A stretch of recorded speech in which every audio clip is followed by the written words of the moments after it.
FPL, the game we all love and hate, might be changing forever. As in the FPL Challenge, Game Week 8 to 11, we have Test Lab, where they are testing potential point scoring changes for Fantasy Premier League. And not just small little changes like bonus point changes this year, no.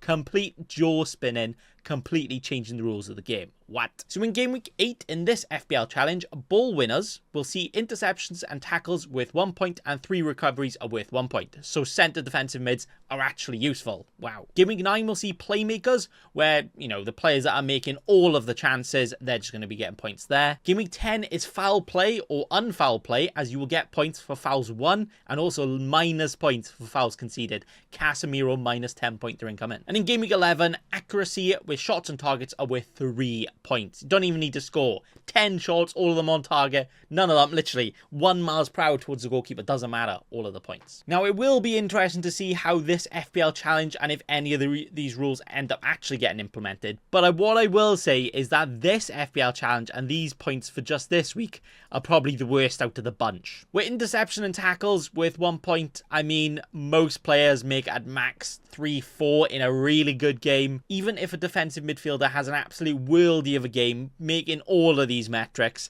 they will generally only get about 6 or 7 extra points. Now, that sounds like a lot, but that's literally like a goal. Am I still going to pick Ndidi over Cole Palmer? Of course I am, yeah.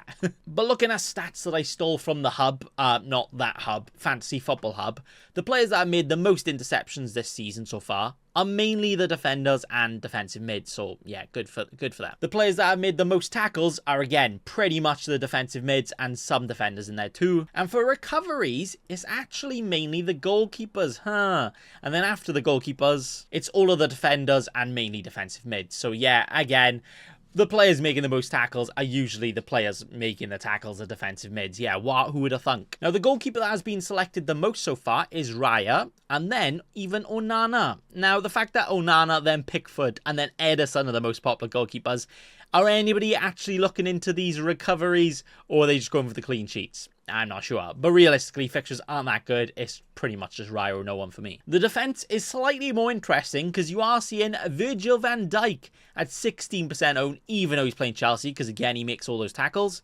And then players like Dalot is up there as well, where, I mean, as long as Brentford don't score in the first 2 minutes, they're never going to score again in football.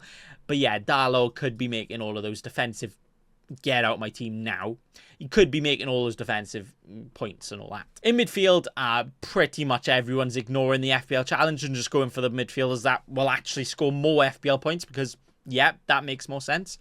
So we got Saka, Palmer, and even the big boy Kovacic being the most selected. And up top, yeah, it's just Haaland, Watkins, and just Haaland. That's all. So Bacon Boys Pro 2 FPL Challenge team for this week looks like this. Right, I've gone for the David Raya, as we're just going for that clean sheet. We don't really care about recoveries, but you never know. He might get some in an away game. In defense, I am going for a defender that does actually make a lot of interceptions and tackles and recoveries, and maybe there's a chance of a clean sheet, but I'm kind of thinking, it's FPL Challenge, let's have some fun.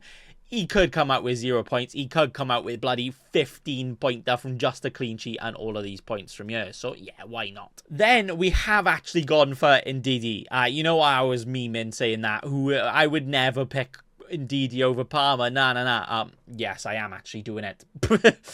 But Leicester play Southampton. It's Southampton away. Southampton have a lot of the ball. Ndidi, not only is he going to get all these points from here, I could generally see him get a couple of attacking returns because Southampton are that bad. I generally think he's a disgustingly good pick for this challenge. Then my next midfield spot, I'm gone for Jamo Maddison, because not only has he been playing pretty damn well and just looks like he could get all of the FPL points, he's playing West Ham, he could get a few goals there, but he is actually quite surprisingly very good at the interception tackles and whatever, so, you know, a goal for him could generally be like a 12-13 pointer, so yeah, I'm chucking him in for that.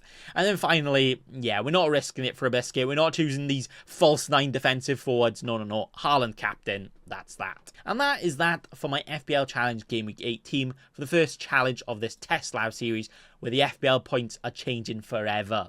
I will be interested to see how this actually plays out. Shout out to Sonny, who actually was top of my mini league for the international series, scoring 142 points, which is about 100 more points than me. Shut up, you cheeky scrub. And shout out to Ravata Lee, who is also first overall in my mini league with 297 total points, making them an absolute legend. Look at that. I want that. No, I'm stuck here with bloody Pro 2. Screw you. I don't know why they're showing an upwards arrow. That's obviously meant to be the other way around and down. Big boy red and like here. But yeah, that's it for the FPL Challenge Game Week 8. Thanks for watching, and also remember, don't be a cheeky scrub. Subscribe to Nathan Bacon right now.